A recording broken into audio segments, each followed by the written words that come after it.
51 যে অঙ্কটা রয়েছে, আমরা জানি যে ধারকের ধারকত্ব মানে সমান্তরাল পাত ধারকের ধারকত্ব যদি সি হয়, সি সমান K epsilon naught A by D হয়। তো এক্ষেত্রে কিন্তু আমি শুধু মাধ্যমটা চেঞ্জ করেছি, অর্থাৎ এই কে এর মানটা চেঞ্জ করেছি, অর্থাৎ সি সমানুপাতিক কে, এই সূত্রটা ধরে করলেই অঙ্কটা হয়ে যাবে। তাহলে C two by C one সমান K two by K one. এবার সি টুর মান মানে দ্বিতীয় ক্ষেত্রে ধারকত্ব 80, আর সি ওয়ান মানে প্রথম ক্ষেত্রে ধারকত্ব 4, আর কে টু মানে কি, দ্বিতীয় ক্ষেত্রে মাধ্যমের পরাবৈদ্যুতিক ধ্রুবকের মান, যেটা কিনা আমাকে বের করতে বলা রয়েছে। আর কে ওয়ান মানে আগে যেটা ছিল, আগে তো বায়ু মাধ্যম ছিল, তাই বায়ু মাধ্যমের কে ওয়ান এর মানটা 1 হবে। তাহলে এখান থেকে 4 20 80, তাহলে কে টুর মান পেলাম 20। এরপর 52 যে অঙ্কটা রয়েছে, 52টা তো ফর্মুলাটা একই হবে। আমরা জানি সি সমান K epsilon naught A by D হয়। তো এক্ষেত্রে কিন্তু দুটো জিনিস চেঞ্জ করা হয়েছে, 1 নম্বর মাধ্যম চেঞ্জ করা হয়েছে, 2 নম্বর দূরত্ব চেঞ্জ করা হয়েছে, মানে ডি এর মানও চেঞ্জ করা হয়েছে, আবার কে এর মানও চেঞ্জ করা হয়েছে। তাহলে সি সমানুপাতিক কে বাই ডি। তো এখান থেকে বলতে পারি C two by C one সমান এর সাথে তো সমানুপাতিক সম্পর্ক, তাহলে K two by K one, আবার ডি এর সাথে ব্যস্ত সম্পর্ক, তাহলে D one by D two. এবার দ্বিতীয় ক্ষেত্রে মাধ্যমের পরাবৈদ্যুতিক ধ্রুবকের মান 5, অর্থাৎ কে টুর মান 5, আর আগে তো বায়ু ধারক ছিল, তাহলে কে ওয়ান এর মান 1। আবার ডিস্টেন্স অর্ধেক করা হয়েছে, অর্থাৎ আগে ডিস্টেন্স মানে ডি ওয়ান এর মান যদি 2 থাকে, ডি টু মানে পরে ডিস্টেন্সের মান হয়েছে 1, অর্থাৎ এটা 10। এবার এখান থেকে বলতে পারি সি টু সমান 10, C one 10 into C one এর মান দেওয়া রয়েছে 8, তাহলে 80 পিকো ফ্যারাড। 53 অঙ্কটাতে বলে দেওয়া আছে যদি আমরা সি এর মানটা চেঞ্জ করতে থাকি, অর্থাৎ এর মানটা বাড়াতে থাকি, তাহলে এই যে 2 মাইক্রোফ্যারাড এই ধারকে আধান, এই আধানটা যদি কিউ টু ধরে নেই, তাহলে কিউ টু এর মানটা কিভাবে চেঞ্জ হবে। অর্থাৎ এক্ষেত্রে তোমাকে একটা গ্রাফ অঙ্কন করতে হবে।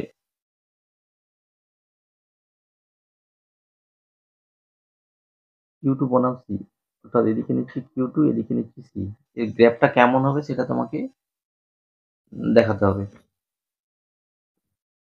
তাহলে এক্ষেত্রে দেখো যে 1 এবং 2 এই দুটো ধারা কিভাবে রয়েছে, যে 1 এবং এই 2 এই দুটো কিন্তু সমান্তরালে রয়েছে।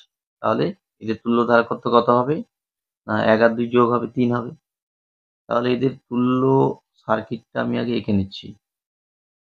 তো বাম দিকেরটা যেমন ছিল তেমন রইল, আর ডান দিকের 1 আর 2 মিলিয়ে হয়ে গেল 3 মাইক্রোফ্যারাড। আর ব্যাটারি যেমন ছিল তেমন রেখে দিলাম।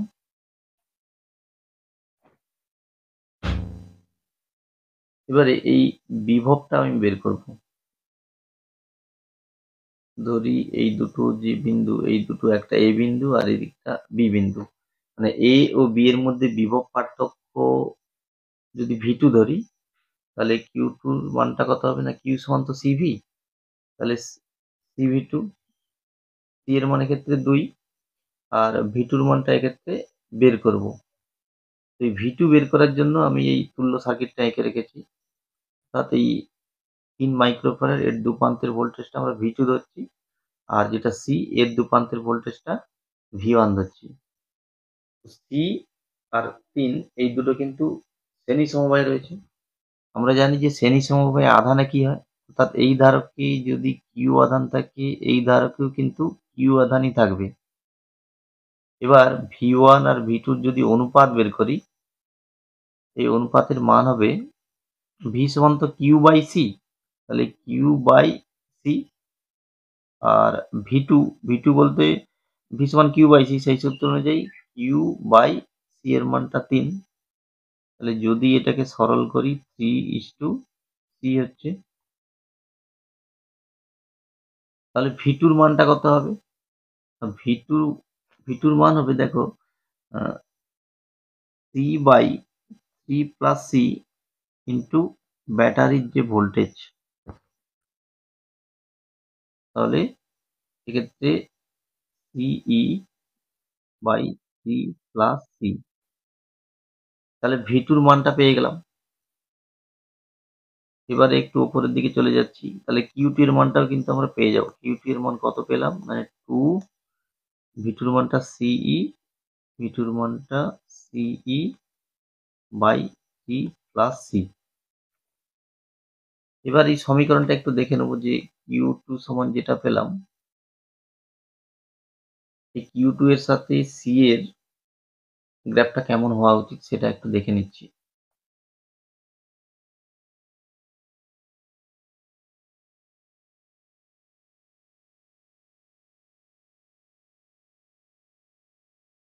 আচ্ছা দেখো, কিউ টু এর সঙ্গে সি এর গ্রাফ কিন্তু সরল রেখা হতে পারে না কখনো। তার কারণ নিচে একটা যে 3+c রয়েছে, এটার জন্য এটা সরল রেখা হবে না কখনো। তাহলে অবশ্যই এটা বক্ররেখা হবে। এবার বক্ররেখার প্রকৃতিটা কেমন হবে সেটা বোঝার জন্য আমরা এর ডেরিভেটিভ করে নিচ্ছি, dq2 বাই dc। তাহলে ডেরিভেটিভটা 2e ধ্রুবক সামনে করে দিলাম, তাহলে 2ec বাই 3+c, এটা অর্থাৎ এটা u বাই v এই আকারে রয়েছে। তো u বাই v এর ডেরিভেটিভ কেমন হয়, 3+c এর হোল স্কোয়ার, 3+c আর এই c এর ডেরিভেটিভ 1 মাইনাস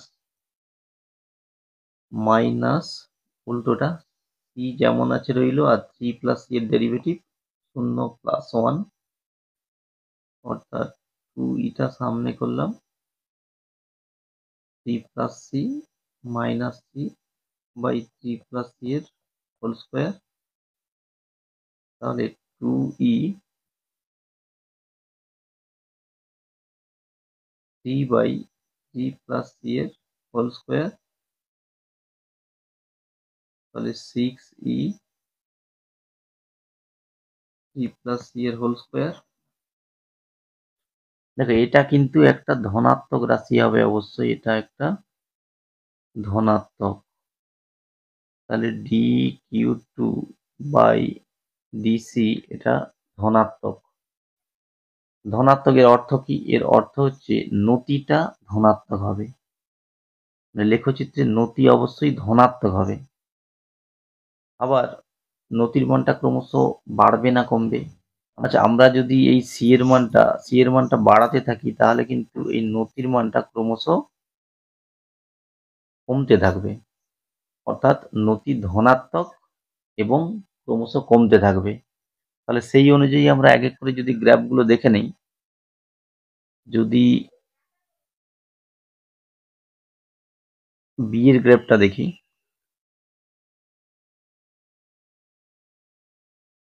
দেখো নতির এই ঢালটা ক্রমশ কমতে আছে, ঢাল ক্রমশ কমতে আছে, প্রথমে বেশি তারপর কম ঢাল, অর্থাৎ নতি কমছে, এটার নতি ক্রমশ কমছে।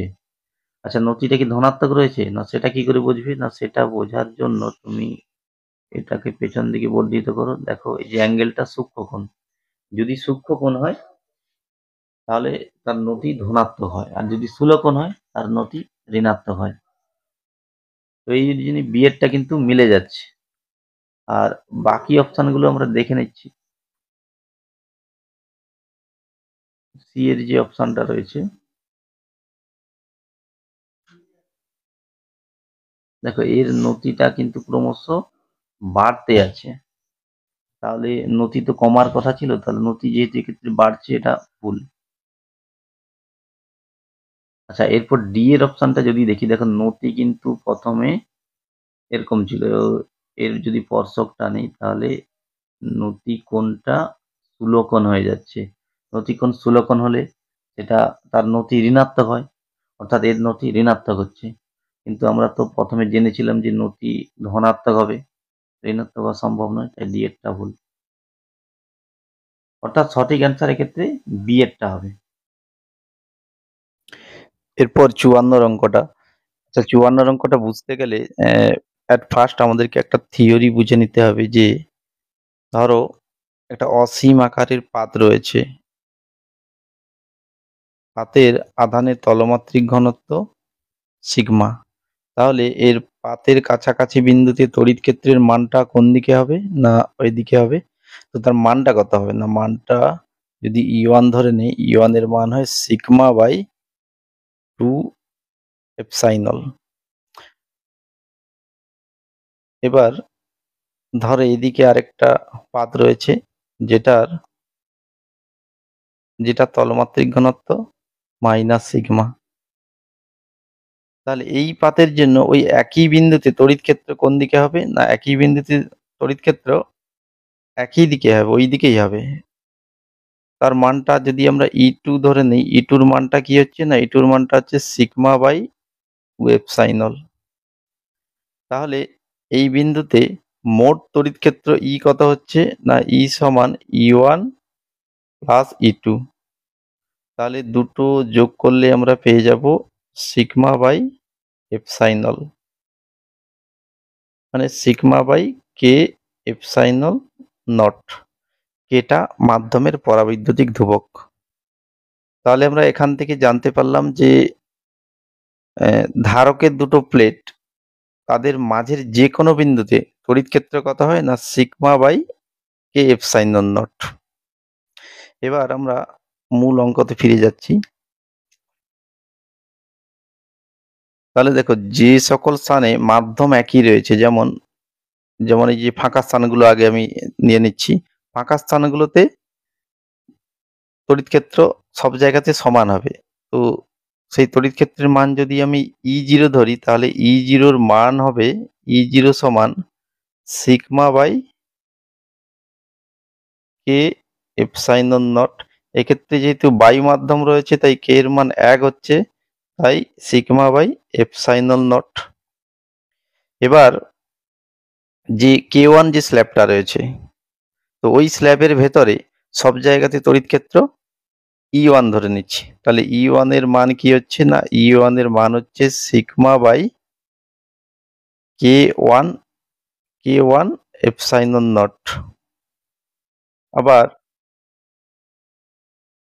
কেটুর ভিতরে কি হবে, না কেটুর ভিতরে তড়িৎ ক্ষেত্র যদি E2 ধরে নেই, E2 এর মানটা হচ্ছে sigma by K2 epsilon not. তাহলে দেখতে পাচ্ছি ফাঁকা স্থানগুলো সব জায়গাতে তড়িৎ ক্ষেত্র একই থাকবে। তাহলে এবার যদি আমি গ্রাফটা আঁকি, তড়িৎ ক্ষেত্র দেখো প্রথমে এই জায়গাটা ফাঁকা রয়েছে, এই জায়গাটা, তার এখানে তড়িৎ ক্ষেত্র সব জায়গাতে আমি এটা ধরে নিলাম, এটা E0 এর মান। এবার তারপর একটু স্থান ফাঁকা দিয়ে রাখছি, তারপর এই স্থানটাতে তড়িৎ ক্ষেত্র একই হবে E0। আবার এই স্থানটাতে তড়িৎ ক্ষেত্র ওখানেও E0 হবে, মানে এই হাইটটা E0। এবারে দেখো আমরা দেখতেই পাচ্ছি যে এই দুটো রাশির মধ্যে যদি তুলনা করি, তাহলে সেক্ষেত্রে কিন্তু দেখো K1 এর মানটা, K1 এর মান 1 এর চাইতে তো বেশি হয়, তাহলে ভগ্নাংশের নিচে বেশি আছে, নিচে বেশি থাকার জন্য E1 এর মানটা E0 থেকে কম হবে। অর্থাৎ এই স্থানে তড়িৎ ক্ষেত্র একটু কম হবে, অর্থাৎ এরকম হবে। আবার যদি আমরা এই দুটো রাশির তুলনা করি, তাহলে কিন্তু দেখতে পাচ্ছি যে K1 এর মান কম আর K2 এর মানটা বেশি দেওয়া আছে। তাহলে এটি বেশি থাকার জন্য কি হবে, না এটি বেশি থাকার জন্য এই রাশির মানটা কম হবে। অর্থাৎ E1 এবং E2 এদের মধ্যে কিন্তু E2 এর মানটা কম হবে। অর্থাৎ এই স্থানে যে তড়িৎ ক্ষেত্র সেটা তুলনামূলক আরো কম হবে, অর্থাৎ একটু নিচের দিকে হবে।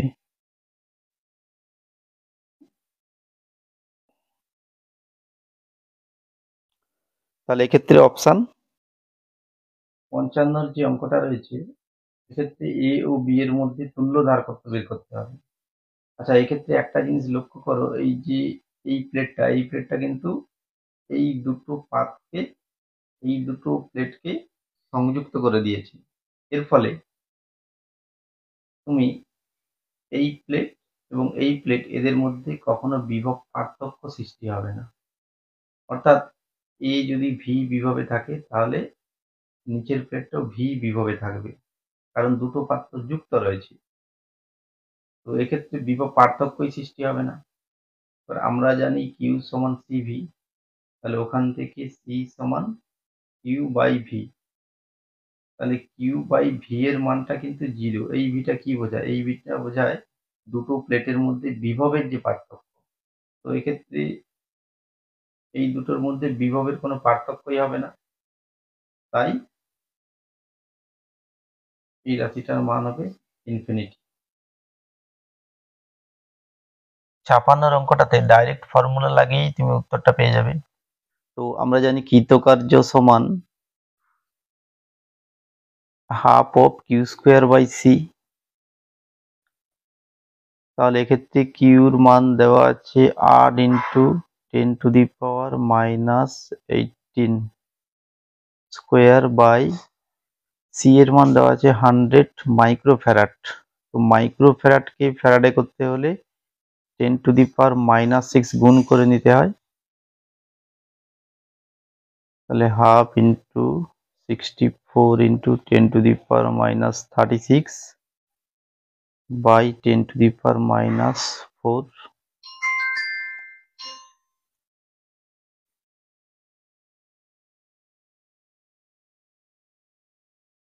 অর্থাৎ option A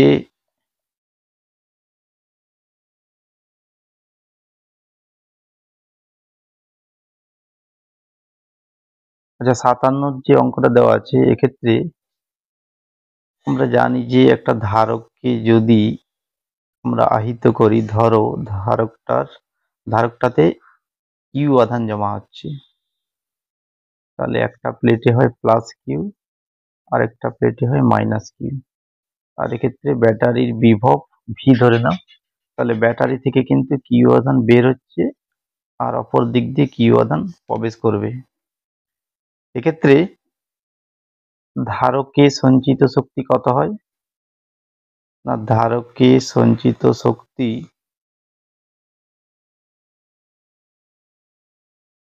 half V Q.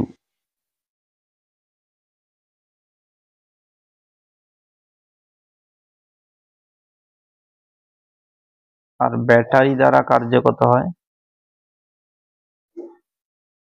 না, ব্যাটারি দেখো, ব্যাটারির দুই প্রান্তের বিভব পার্থক্য কত? বিভব পার্থক্য দুই প্রান্তের ভি, ব্যাটারির যেটা ইএমএফ হয়। তো ভি বিভবের মধ্য দিয়ে ব্যাটারি কত আধান চালনা করছে না কিউ আধান চালনা করছে, অর্থাৎ ব্যাটারি দ্বারা কার্য কিন্তু ভি কিউ। অর্থাৎ নির্ণেয় অনুপাতটা কি হচ্ছে না, সঞ্চিত শক্তি half V Q R battery কার্য করেছে ভি কিউ, তাহলে 1:2।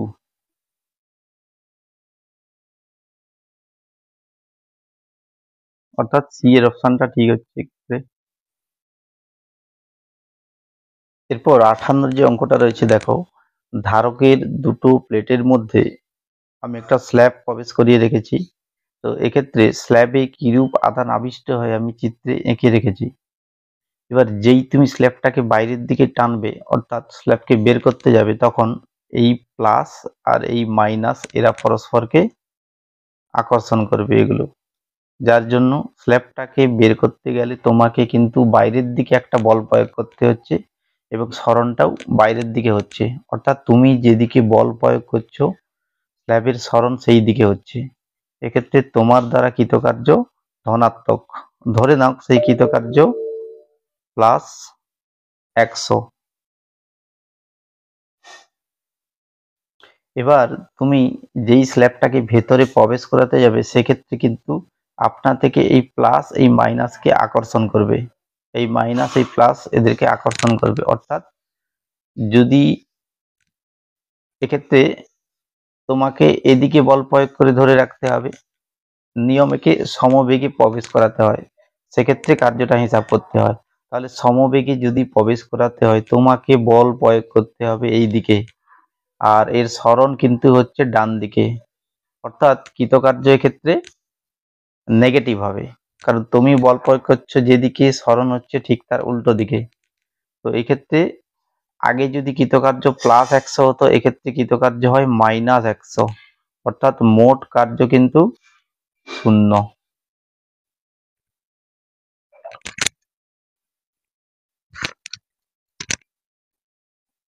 আচ্ছা, এরপর 60-এর যে অঙ্কটা রয়েছে দেখো, এট ফার্স্ট তোমাকে দেখে নিতে হবে যে ধারকটা ব্যাটারির সঙ্গে যুক্ত আছে না ব্যাটারির সাথে বিচ্ছিন্ন আছে। না, এক্ষেত্রে বলে দেওয়া আছে ব্যাটারির সঙ্গে যুক্ত রাখা আছে, অর্থাৎ এক্ষেত্রে ধারকের দুপ্রান্তের ভোল্টেজ ভি ভি সমান কিন্তু ধ্রুবক হবে। এবার এর পরের কাজ হবে ধারকত্ব বের করে নেওয়া। আমরা জানি যদি একটা ধারকের দুটো প্লেটের মাঝে একটা কে স্ল্যাব ঢোকানো হয়, তাহলে ধারকত্ব কিন্তু বেড়ে যায়। আর ধারকত্ব বেড়ে গিয়ে কত গুণ হয় না পূর্বের কে গুণ হবে। যদি এটার পরাবৈদ্যুতিক ধ্রুবক কে হয়, সেক্ষেত্রে C2 মানে দ্বিতীয় ক্ষেত্রে ধারকত্ব কে ইন্টু C1, অর্থাৎ প্রথম ক্ষেত্রে ধারকত্বের কে গুণ হয়ে যায়। তাহলে এক্ষেত্রে C2 এর মান কে ইন্টু C1।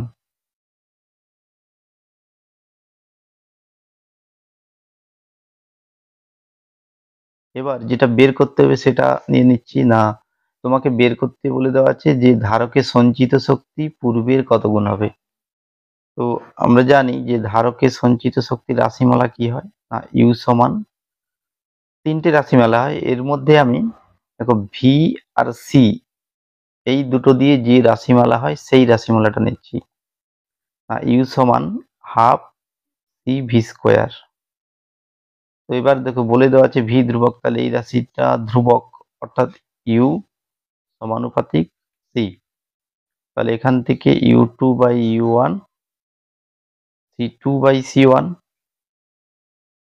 তো C2 মানে কে C1/C1 সমান সমান কে।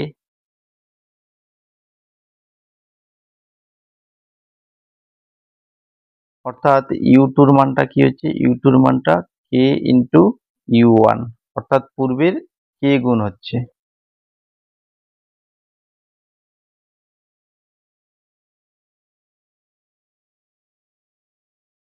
এরপর 61-র যে অঙ্ক দেওয়া আছে পুরো 60-এর মতো একই ধরনের অঙ্ক। তাহলে এক্ষেত্রেও দেখে নিতে হবে কোন রাশিটা ধ্রুবক। না, এক্ষেত্রে দেখো ধারকটাকে আহিত করে ব্যাটারি থেকে বিচ্ছিন্ন করা হয়েছে, অর্থাৎ এক্ষেত্রে কিউ সমান ধ্রুবক।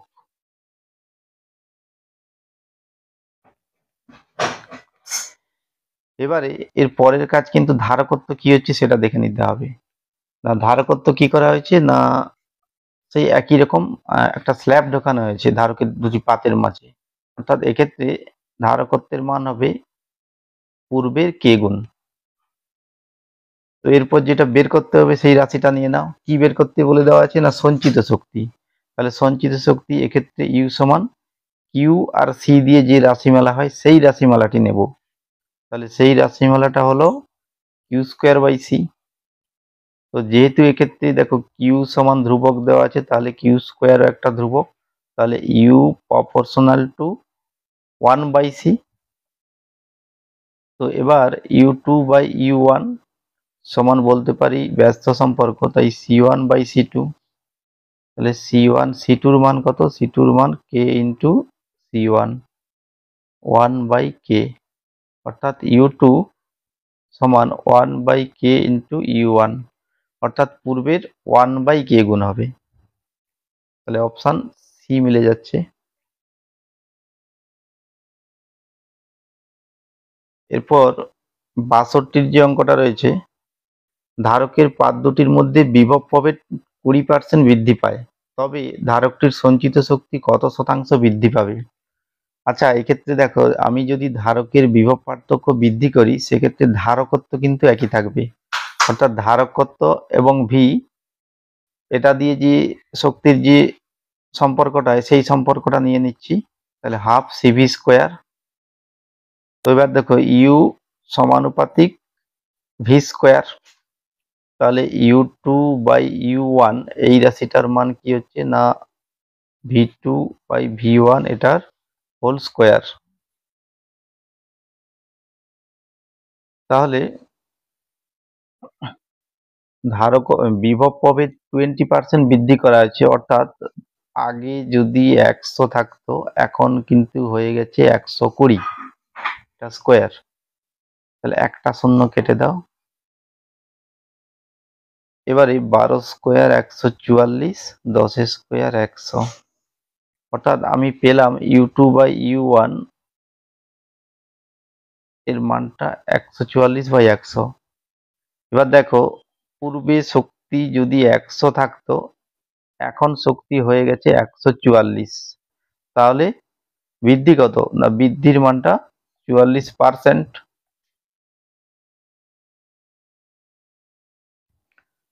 অর্থাৎ অপশন ডি এরটা ঠিক হচ্ছে। আচ্ছা, এরপর 63 যে অঙ্কটা রয়েছে বলছে ধারকটা কিন্তু ব্যাটারির সঙ্গে যুক্ত রয়েছে, অর্থাৎ ভি সমান ধ্রুবক। যদি ব্যাটারির সঙ্গে যুক্ত থাকে তাহলে ব্যাটারির যা ভোল্টেজ হয় ধারকের দুটি পাতের মধ্যে বিভব প্রভেদ সেটাই হয়, অর্থাৎ ভি ধ্রুবক। এবার এর সঙ্গে আরো বলে দেওয়া আছে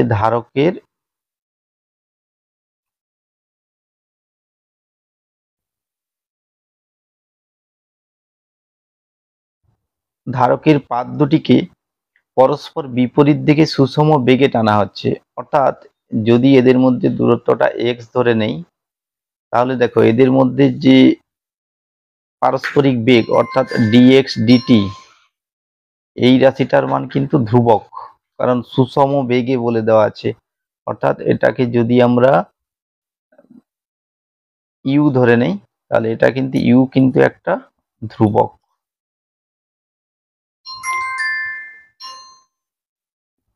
এবার আমরা দেখে নেব যে ধারকটির স্থিতিশক্তি রাশিমালাটা ইউ সমান হাফ সি ভি স্কোয়ার। তাহলে এক্ষেত্রে হাফ সি এর মানটা আমরা জানি এপসাইলন নট এ বাই ডিস্টেন্সটা এক্স এক্ষেত্রে, আর বিভব পার্থক্য তো ভি। এবার এর মধ্যে যেগুলো ধ্রুবক সেগুলোকে আমি সামনে করে নিচ্ছি, epsilon naught A V square এটা কিন্তু ধ্রুবক, শুধু 1/x-টাকে আলাদা করে নিচ্ছি। দেখো এক্স কিন্তু এখানে ভ্যারিয়েবল, কারণ এক্স তো ক্রমশ বাড়ছে। এবার স্থিতিশক্তি পরিবর্তনের হারটা বের করতে দেওয়া আছে, অর্থাৎ ডি ইউ ডিটি এই রাশির মানটা বের করতে দেওয়া আছে। তাহলে দেখো ডি ইউ ডিটি সমান, এটা তো একটা ধ্রুবক, তাহলে ধ্রুবক সামনে যেমন আছে তেমন রেখে দাও। এবার 1/x এর ডেরিভেটিভ কি হয় না -1/x²। এবার যেহেতু এটা টি এর সাপেক্ষে ডেরিভেটিভ করা আছে তাহলে ডিএক্স ডিটি এই রাশিটা এক্সট্রা যুক্ত হবে। তাহলে এখান থেকে বলতে পারি half epsilon naught A V square -1/x²।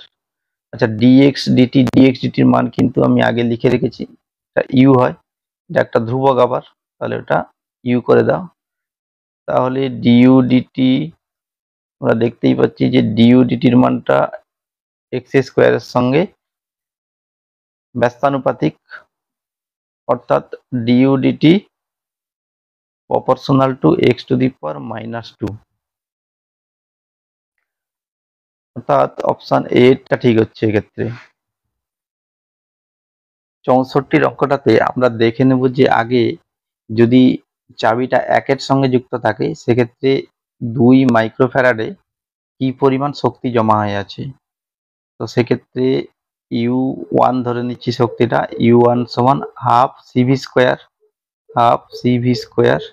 তাহলে এক্ষেত্রে সি এর মানটা 2 আর ভি এর মানটা ভি ধরে নিচ্ছি, তাহলে শুধু ভি স্কোয়ার, এটা কিন্তু মাইক্রো জুল হবে। এবার দ্বিতীয় ক্ষেত্রে যদি যদি আমরা চাবিটা 2 এর সাথে যোগ করে দিই তাহলে কি হবে দেখো, এই 2 এ যে আধান জমা ছিল সেটা কিন্তু 8 এর সঙ্গেও ভাগ করে নেবে, অর্থাৎ এক্ষেত্রে একটা সাধারণ বিভব তৈরি হবে। তো সেই সাধারণ বিভবটা আমি যদি করে নেই, সাধারণ বিভব ভি সমান C1 V1 plus C2 V2 by C1 plus C2। আচ্ছা, এক্ষেত্রে C1 V1 কোন রাশিকে বোঝায় না, C1 V1 বোঝাচ্ছে যে এই 2 এ কি পরিমাণ আধান ছিল। তাহলে 2 এর আধান Q সমান CV, C এর মানটা 2 আর V এর মানটা কিন্তু V ছিল। এবার C2 V2 মানে কি, এতে স্টার্টিং এ কত আধান ছিল না, এটা তো অনাহিত ছিল, তাহলে ওতে আধান ছিল 0।